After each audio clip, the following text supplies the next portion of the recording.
But the question is, 2 more minutes. Why would there have to be so much evil in the world? If God wanted to make a point by putting some evil in the world, why is there so much of it? Why are there so many people dying of breast cancer, lung cancer?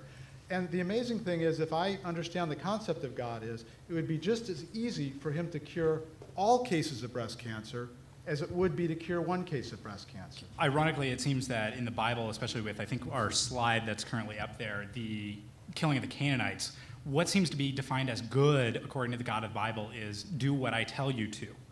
Generally speaking, in, I don't know, the field of psychology, we try and define good as what are things we can do that cause the least amount of suffering or alleviate the most suffering in other people and for ourselves.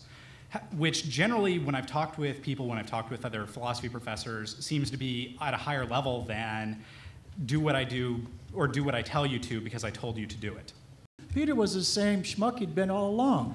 This guy you call a schmuck was willing to die for Jesus and boldly died for Jesus. Paul allowed himself to be beheaded by Nero in 67 AD. Suicide bombers dying in Iraq every day. Dying for your faith doesn't prove your faith. The difference is, suicide, here's the difference.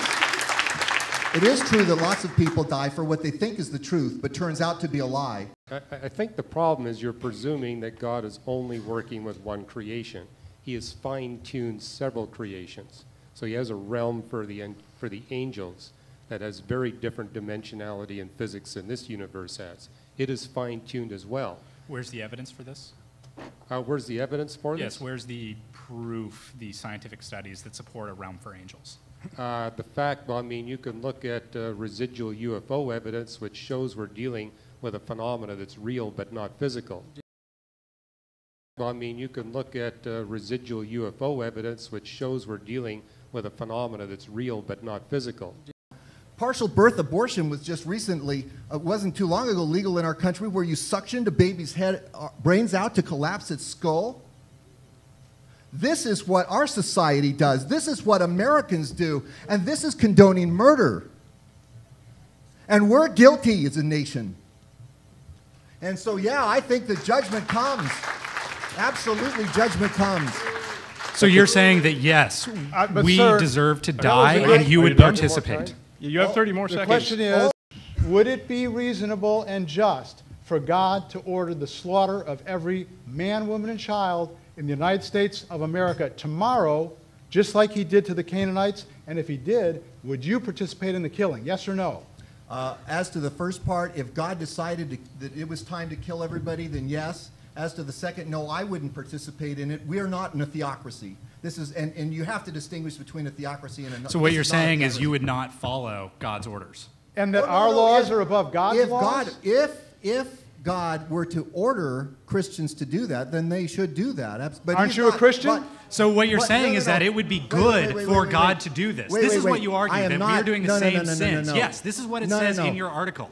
So if it would be good for God to order Christians to do this, that means they would have a moral imperative to do this right now. Don't worry, under your arguments. But he won't be doing that. But he, by the way, the mortality... You said he'd be doing it. Yeah, you said he would in that article. He's not going to be ordering Christians to do it. And by the way, the mortality rate's still 100%. Does the Bible God kill these people himself, or does he act through human beings? I want to be on record as disagreeing here with my friend Dr. Clay that God would do this to America, because what you see in the Old Testament, God only acts where the cancer becomes malignant, where an entire city, every man, woman, and child, as it says of Sodom, was engaging in homosexual rape. That does not happen in New Testament times. What did Jesus say?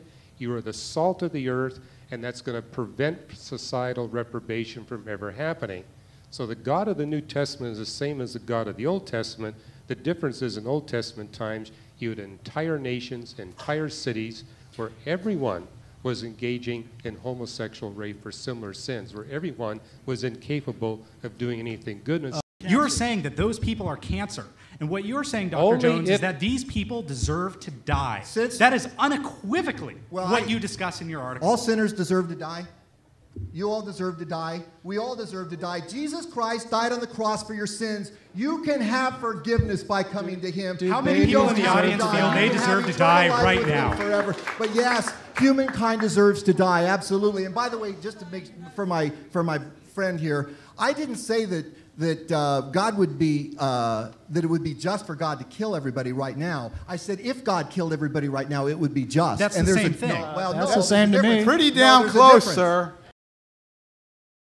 Well, I purposely picked these scientific evidences because they're Yeah, you concrete purposely and pick testable. scientific evidence, but then ignore any kind of questions about scientific evidence for whatever you decide to bring up in terms of what about the angels, the other creations.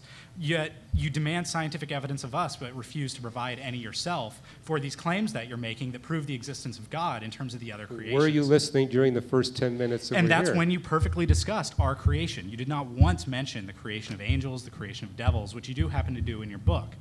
So again, though, you're demanding evidence of us, yet you continually dodge the question. Well, yet you don't we answer the also evidence he ignore it. demands, though. But Hugh, they don't want to talk about science. It's not on their side.